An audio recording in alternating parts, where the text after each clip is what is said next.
Hi guys, எல்லாருக்கும் வணக்கம் guys. இந்த வீடியோவில் நம்ம என்ன பார்க்க போகிறோன்னா, கட்டாயம் ஆஸ்திரேலியா அன்னைக்கு ஆப்போசிட்டாக இந்தியா தாங்க டெஸ்ட் தொடரை வெல்லும். அது மட்டும் இல்லாமல் ஐசிசி டெஸ்ட் சாம்பியன்ஷிப் ஃபைனலுக்கு இந்தியா மற்றும் சவுத் ஆஃப்ரிக்கா தான் மோதும் அப்படின்னு சொல்லிட்டு முன்னாள் சவுத் ஆஃப்ரிக்கா நட்சத்திர வீரர் ஏபி டிவிலியர்ஸ் பார்த்தீங்கன்னா இந்திய அணிக்கு ஆதரவாக பேசியிருக்காரு. அது மட்டும் இல்லாமல் மீதி உள்ள 4-5 டெஸ்ட் போட்டி குறித்து சில பல கருத்துக்கள் பேசியிருக்காரு. அவர் என்ன பேசினார், ஏது பேசினார் சொல்லிட்டு வீடியோ டீட்டெயில்டாக பார்க்கலாம். அதுக்கு முன்னே நீங்கள் நம்ம சேனலுக்கு புதுசாக வந்திருந்தீங்கன்னா ஒரு சப்ஸ்கிரைப் மட்டும் பண்ணிவிட்டு வாங்க, வீடியோக்குள்ளே போகலாம். ஆமாங்க, சமீபத்தில் பார்த்தீங்கன்னா south Africa versus Pakistan ODI series முடிஞ்சிச்சு. அதில் பாகிஸ்தான் சவுத் ஆஃப்ரிக்காவை 3-0 சொல்லிட்டு ஒயிட் வாஷ் பண்ணிட்டாங்க. அது குறித்து பத்திரிகையாளர் சந்திப்பில் கேட்டதுக்கு என்ன சொன்னாருன்னு கேட்டிங்கன்னா, ஏபி டிவிலியர்ஸ் எனக்கு கொஞ்சம் வருத்தமாக தான் இருக்குது. நான் சவுத் ஆஃப்ரிக்கா தான் சீரிஸ் வின் பண்ணுவாங்கன்னு நினச்சேன், பட் தோத்துட்டாங்க. எனக்கு ரொம்ப வருத்தமாக இருக்குது. இருந்தாலும் டெஸ்ட் போட்டியை இந்த சவுத் ஆஃப்ரிக்கா அணி கட்டாயம் வெற்றி பெற்று ஆகணும். அப்போ தான் அவங்க டெஸ்ட் சாம்பியன்ஷிப் ஃபைனலுக்கு போக முடியும். அதனால் என்னோடய கணிப்பு பார்த்திங்கன்னா இந்தியா மற்றும் சவுத் ஆஃப்ரிக்கா தான் ஐசிசி டெஸ்ட் சாம்பியன்ஷிப் இந்த வாட்டி ஃபைனலுக்கு போய் மோதும். அது யார் வேணால் ஜெயிக்கலாம், அது எந்த அணி என்னால் கணிக்க முடியல.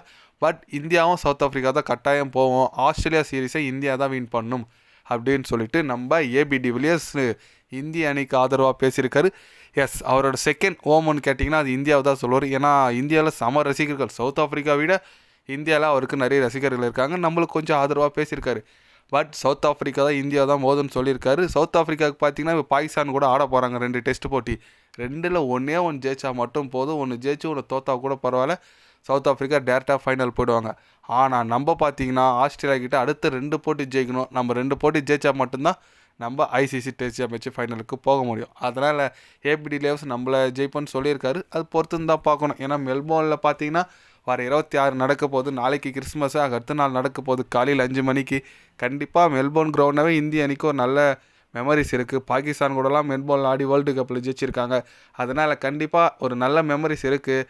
இந்த லாஸ்ட் ஒரு 12 மேட்சாக பார்த்தீங்கன்னா மெல்போர்னில் இந்திய அணி ஒரே ஒரு போட்டி மட்டும் தான் தோற்றுருக்கு. அனைத்து விதமான ஃபார்மேட்டில் கம்பேரிசன் பண்ணால் அந்தளவுக்கு ரெக்கார்ட் நம்மக்கிட்ட சூப்பராக இருக்குது. வெயிட் பண்ணி பார்க்கலாம் இந்திய அணியோட பர்ஃபார்மன்ஸ் எப்படி இருக்குன்னு சொல்லிட்டு. பிளேயிங் லெவல் தான் என்ன மாதிரி இருக்குன்னு தெரியலங்க.